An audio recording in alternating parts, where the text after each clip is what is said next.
নমস্কাৰ প্ৰথমতে মোৰ চেনেলৰ দৰ্শক মই ওয়েলকাম কৰিছোঁ। আপোনালোকে যদি এনেকুৱা খিৰিকীৰ বক্স বনাব বিচাৰে তেতিয়াহ'লে বক্স বনাব পাৰে। এইটো আপোনাৰ এটা ইটাৰ গাঁথনি, এইটো 5 ইঞ্চি আছিলে, এটা বোৰ্ড চাইড প্লাষ্টাৰ হোৱাৰ পিছত আমাৰ 6 ইঞ্চি হ'ল। এইটো সাইডত আপোনাৰ প্লাষ্টাৰ সহ আছে আপোনাৰ 6 ইঞ্চি। আপোনালোকে যদি এনেকুৱা বক্স বনাই দিয়ে তেতিয়াহ'লে চাওক বক্সবিলাক কেনেকুৱা লাগিছে, আপোনালোকে কমেণ্টত জনাব। এনেকুৱা বক্স আপোনালোকেও বনাব পাৰে। যদি আপোনালোকে ভাবে যে আমি এনেকুৱা বক্স বনাব, বক্সৰ ডিজাইনটো চাওক ডিজাইনটো কেনেকুৱা লাগিছে কমেণ্টত জনাব।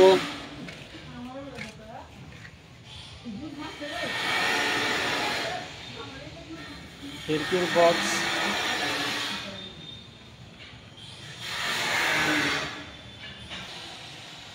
আপোনালোকে ক'ৰ পৰা মোৰ ভিডিঅ'টো চাই আছে কমেণ্টত জনাব। আৰু যদি এনেকুৱা খিৰিকী বনাব বিচাৰে বক্স খিৰিকীবিলাক তেতিয়াহ'লে কমেণ্টত জনাব।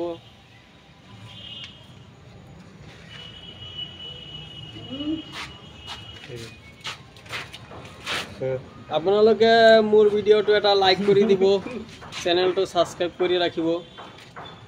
এইটোৰ ডিজাইনটো চাওক, এইটো সেই খিৰিকীটো যে আছে এইটো কিচেনৰ খিৰিকী, এইবিলাক আপোনাৰ ৰুমৰ, এইটো বেডৰুমৰ খিৰিকী, এইটো আছে আপোনাৰ বেডৰুমৰ খিৰিকী ইনডোৰ্ছ। ইয়াত আপোনাৰ সব এলুমিনিয়াম হ'ব, এলুমিনিয়ামৰ চেনেল হ'ব ভিতৰত। যদি আপোনালোকে এলুমিনিয়ামৰ চেনেল দিয়ে, আকৌ কাঠৰ পাল্লা লগালে এনেকুৱা বক্স বনাব নোৱাৰিব, কাৰণ কাঠৰ পাল্লাটো খুলিব লাগিব, সেইটো কাৰণে নোৱাৰিব। যদি আপোনালোকে এলুমিনিয়াম চেনেল লগায় তেতিয়াহ'লে বনাব পাৰিব। এলুমিনিয়াম চেনেল লগালে এনেকুৱা বক্স বনাই দিলে বহুত ভাল লাগিব চাই পেলাই। আপোনালোকে মোৰ চেনেলটো ছাবস্ক্ৰাইব কৰি দিব, বেল বাটনটো ক্লিক কৰি ৰাখিব, তেতিয়াহ'লে মোৰ ভিডিঅ'কেইটা পাই থাকিব। আজিৰ ভিডিঅ'টো ইমানতে শেষ কৰিলোঁ। জয় অসম।